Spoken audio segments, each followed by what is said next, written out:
Hello students, today we are dealing with the topic particle in one-dimensional box, which is covered under the unit quantum mechanics of MSc previous physical chemistry, which is paper 3rd. Okay, so we will start the particle in one-dimensional box. Students, we all know what is the particle. Particle, in the last lecture we told about the particle. It may be an electron or a microparticle or a subatomic particle, electron, neutron, meson, or any other particle it may be. So if we imagine a particle which is bound in one dimensional box, bound means that it cannot go out of the box. It cannot move out of the box. We imagine infinitely high walls, a box with infinite high walls, out of which the electron can get rid of out, and inside which the potential energy is zero, inside which the potential energy of the electron or the particle is zero, and outside of the one-dimensional box, this is called as one-dimensional box because it is of length L. Here, look at here, that here it is the boundary with distance x is equal to 0, and here it is the boundary of the one-dimensional box with the distance x is equal to L. So overall total length of this one-dimensional box is capital L. So we can say here that the electron or this microparticle or micro subatomic particle in this have zero potential energy inside the box. That is, it will not get rest. It will always be in motion. Here its potential energy is zero inside the box, and outside the box its potential energy is infinite. What? Outside the box its potential energy is infinite, or on the boundaries its potential energy at x is equal to 0 boundary, its potential energy capital V is infinite, and at the x is equal to L boundary, here its potential energy V is also infinite. So we can say here that the particle can not go outside of the box. Okay, so it will remain in this potential well. It can also be called potential well because it cannot go out of the box. This model is called as potential well or particle in one-dimensional box. So students, we consider this particle which is allowed to have a limited space, and such a model is called particle in a box. It is the simplest case for the treatment of bound electrons in atoms and molecules. We consider a particle moving in one-dimensional box of length L with infinite high walls at the two ends, and inside the box the potential energy is 0, and outside the box the potential energy is infinite. What means that? It means that the particle is confined to move, that is, it is restricted to move in the length capital L.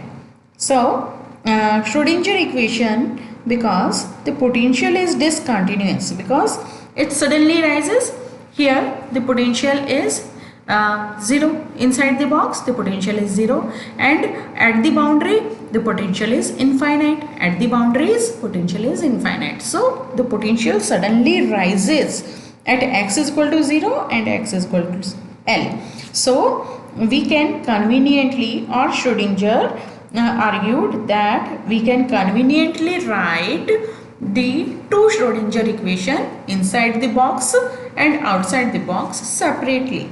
So it will be helpful for us to write the Schrodinger equation inside the box and outside the box separately. So what are these equations which we can write inside the box and outside the box? Let us have a look on the Schrodinger equations. The Schrodinger equation outside the box, where capital V is what? Potential energy, which is infinite. It may be written as minus h square upon 8 pi square m into d2 psi upon dx square plus its V, capital V, that is potential energy, and its value is infinite, and into psi is equal to E psi. This is the Schrodinger equation outside the box.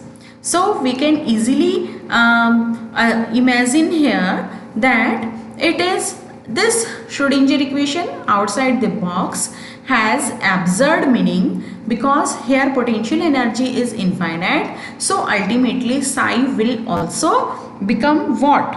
Psi will become what? Because the value, if the value of psi outside the box were to be finite, if the value of psi outside the box were to be finite, then what will happen? Then the energy of the box outside the box, energy of the electron or microparticle outside the box would become infinite, but the particle has infinite energy outside the box. So the whole concept of particle in the box becomes meaningless. So we can say that the particle must have wave function psi is equal to 0. For outside the box, or for at the boundary x is equal to 0 and x is equal to L, the particle must have what? The particle must have the possibility of psi is equal to 0 in this boundary condition. So these are the boundary condition, that at x is equal to 0 and x is equal to L, the particle, the wave function of the particle must be equal to 0. What? At the boundaries x is equal to 0 and x is equal to L. So here the equation in the outside of the box we can write, and this equation is like this. Okay. Since we know psi must be continuous, what does mean continuous? That is, it cannot rise or fall suddenly by large amounts. So psi must be 0 at x is equal to 0 and at x is equal to L. So we can say that outside the box, that is at the boundaries at x is equal to 0 and x is equal to L, psi must be equal to 0. Here on putting psi is equal to 0, that what happens? This function, this total term becomes 0, and the only remaining term is minus h square upon 8 pi square m into d2 psi upon dx square. It also becomes equal to 0. So outside the box, or that is at x is equal to 0 and x is equal to L boundaries, the psi must always equal to be 0. These are the boundary conditions. Now we can write the Schrodinger equation inside the box also. Inside the box, that is the length which is more than 0 and less than L. What is the length? The length which is more than 0 and lower than L. And here the potential energy capital V is equal to 0. Here is what? The potential energy V is equal to 0. So we can write the Schrodinger equation inside the box like minus h square upon 8 pi square m into d2 psi upon dx square, plus here we are putting the value of potential energy 0 here into psi, V into psi. So V is value of V is 0 here. So ultimately it becomes, this term becomes equal to 0, and ultimately we will find what? We will find that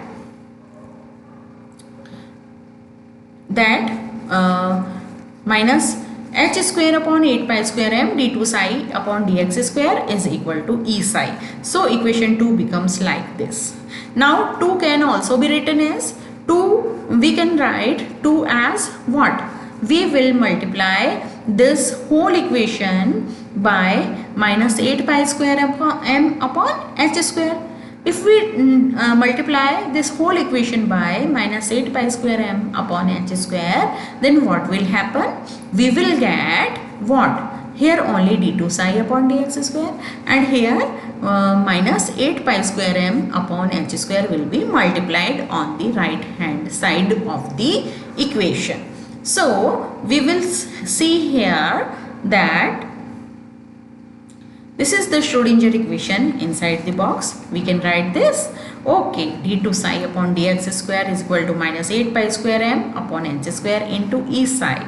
So if we bring this term on the left hand side, if we bring this term on the left hand side of the equation, what we will have? We will have d2 psi upon dx square plus 8 pi square m upon h square into e psi is equal to 0. And now what? This term 8 pi square m upon h square into e is written by k square, a new term k square. So k square is equal to what? 8 pi square m upon h square into e. So we will replace this by the k square term and we will have the equation d2 psi upon dx square plus k square psi is equal to 0. Okay. So it is equal to 0, where k square is what? 8 pi square me upon h square. Okay. Now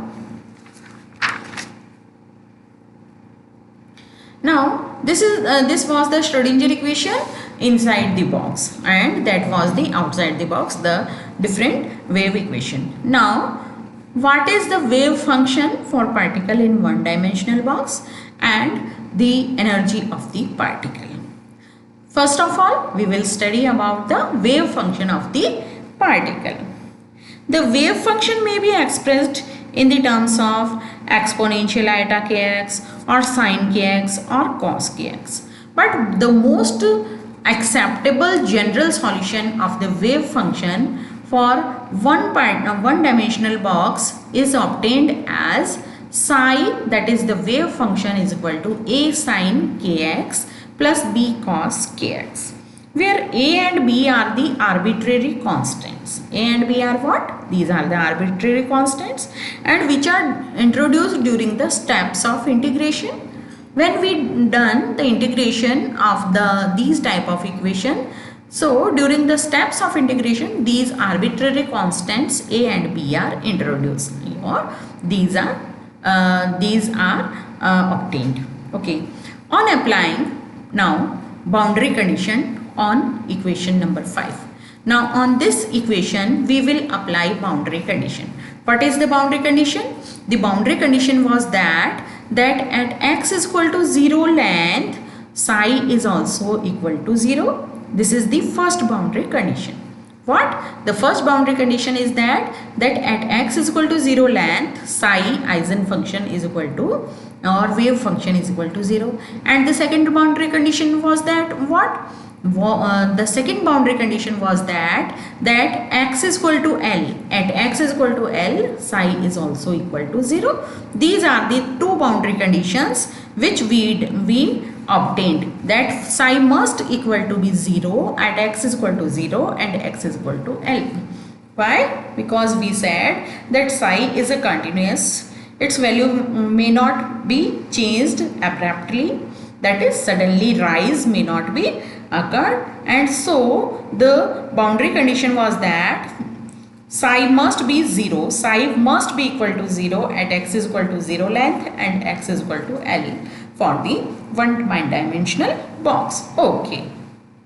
So on applying boundary condition to this wave function equation, psi is equal to a sin kx plus b cos kx. So first boundary condition is what? This is the x is equal to 0. At x is equal to 0, psi is equal to 0. We put the values at x is equal to 0. So we put the value x is equal to 0 and put the value psi is equal to 0.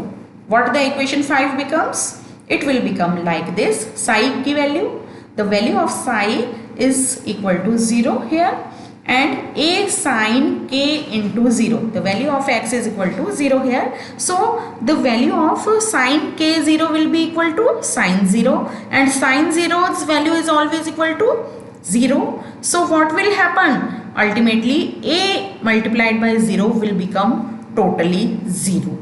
Okay, so here a sin k0 will be equal to 0 here, plus b cos k into the value of x is equal to 0 here.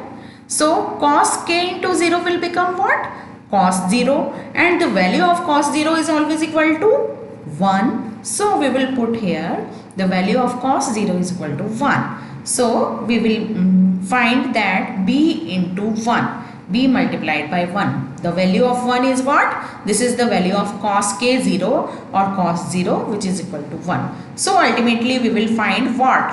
0 is equal to 0 plus b. So ultimately we find the value of b is equal to 0. The value of b is equal to 0. Now we will put this, its value b is equal to 0 in the equation, wave function equation for the one dimensional box. This is the wave function equation which we have studied, that psi is equal to a sin kx plus the value of b is, we will put here the value of b is equal to 0 into cos kx multiplied by cos kx. So when we put the value of b is equal to 0, then what will happen? This whole term b into cos kx will also become equal to 0. So it is totally equal to 0. And we will have psi is equal to a sin kx only. Look at here. Here we are looking that psi is equal to a sin kx into 0 into, no, okay. We have put the value of b is equal to 0 here. B is equal to 0 into cos kx. When anything is multiplied by 0, it totally becomes equal to 0. So this term, whole term becomes equal to 0, and the final equation we have is equal to psi is equal to a sin kx. Now, the final equation psi is equal to a sin kx we have obtained. Now on applying the another boundary condition, what? At x is equal to L length, psi is equal to 0. We will put this boundary equation into the boundary condition into the equation 6 here. So at x is equal to L, the value of x is replaced by L here, and the value of psi will be put here by 0. At x is equal to L, psi is equal to 0. We will put both values here. So what will happen? The value of psi is equal to 0. A sin kx, the x is replaced by L here. So we will have 0 is equal to a sin kl. Now the whole equation may be 0. Either a is equal to 0 or sin kl is equal to 0. The whole equation may be 0 when either a is equal to 0, either the value of a is equal to 0 or the value of sin kl is equal to 0. Then what we see? That a may not be equal to 0. If a is equal to 0, the whole equation will be equal to 0. What? If a is equal to 0, the whole equation will be equal to 0. But the second condition is acceptable. What? The value of sin kl may be equal to 0. So a cannot be equal to 0, but sin kl is equal to 0. So when sin kl is equal to 0, what means that? The value of kl must be n pi. When the value of kl is equal to n pi, then sin n pi is always equal to 0. What n pi? N may be equal to 1. When n is equal to 1, then it is sin pi, that is sin 180 is equal to sin 2 pi, sin 360, sin 3 pi, sin 270. So we can say that sin n pi is equal to 0. So n may be 1, 2, 3 and so on. Okay. So the second condition we can accept that kl is equal to n pi, or when kl is equal to n pi, sin kl is equal to 0, because it becomes a sin n pi and its value becomes equal to 0. Okay. So n, and then here the value of n must not be equal to 0.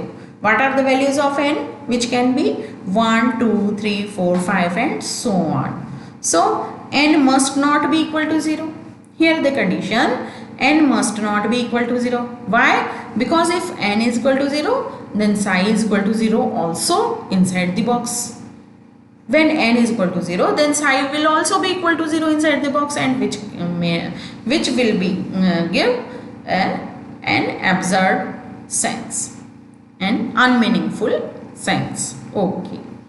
Now the value of k will be now what? K will be the value of from equation number 8. The value of k will be what? K is equal to n pi by L. K is equal to n pi by L. This is equation number 9. Now from equation 9 and 6 becomes, from equation 9 the value of k, which is equal to n pi by L, is put into the equation number 6. Here psi is equal to a sin kx. The value of k is written as n pi by L, and our equation becomes what? Our equation becomes, in the next page, in the same page, is psi is equal to a sin n pi by L into x. Okay, this is the wave function, and for the one particle in one dimensional box. Okay. Here the value of a can be evaluated by the normalization of the wave function psi. We will see it later. Okay. Now from the equation number 4 we have studied what? K square is equal to 8 pi square me upon h square. What? K square is equal to 8 pi square me upon h square. E is the energy. So from this equation, E energy will be equal to k square h square upon 8 pi square m. But we have studied k is equal to what? N pi by L. So on putting the value of k square here, what? N square pi square upon L square. We are replacing k square here by n square pi square upon L square into h square upon 8 pi square m. We will have the energy, final energy value, as energy value will be E is equal to n square h square upon 8 ml square. So we have finally obtained the value of energy as n square h square upon 8 ml square. So this is the energy. So from this energy of the particle in one dimensional box, we can also evaluate its momentum p, linear momentum p in the x direction, x dimension or x coordinate or x direction. What we will have? We know that p square is equal to 2me, but the particle is only present in the one coordinate system or one dimensional box. So what is the dimension? It is the x length. So px square is equal to 2me. We know the linear momenta is equal to square of the linear momenta is equal to 2me. Put the value of E here. What is E? It is n square h square upon 8 ml square. So we will put here px square is equal to 2m into n square h square upon 8 ml square. So its square root will be px and square root of n square h square upon 4 ml square.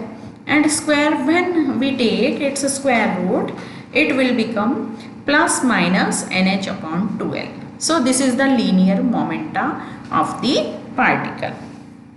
Now we come to the energy levels of the particle. What were the energy levels in which the particle can stay? Here is the energy levels. These are the energy levels for the particles. The quantization of energy is shown here. That is, the energy are present in the energy packets here. What are the packets? The allowed energy level are shown as horizontal lines. Allowed energy levels are shown as the horizontal lines, and the lines are straight, so they emphasize the fact that the energy is the same irrespective of the position. So energy doesn't depend on the position of the particle. The horizontal lines are there. What does it show? It shows that the energy doesn't depend on position of the particle, x of the particle. Whatever the length or the position of the particle, the energy remains same. It doesn't change. Okay. So energy doesn't change with x. Energy is not changing with x. So energy is also termed as constant of motion. And because energy is independent of time here, energy is also not depending on time, that is it is independent of time. So the system is a good example of conservative system. The lowest energy value is not zero. The lowest energy value is not zero. Here we can see the lowest energy value is not equal to 0. It is what? It is h square upon 8 ml square. The lowest energy value is what? If the energy value we can determine from here, the lowest energy value, what? The lowest energy value? The lowest value of n? N is, if we put n is equal to 1. So what we will have? The lowest energy value is equal to h square upon 8 ml square. This will be the lowest energy value which can be shown here graphically. Here it is the lowest energy value at n is equal to 1, which is what? H square upon 8 ml square. Okay. So particle will continue to move to and fro, here and there. To and fro like oscillations. Particle will move to and fro, that is like oscillator. Okay, to and fro, that is from the region 0 to L, x is equal to 0 to L.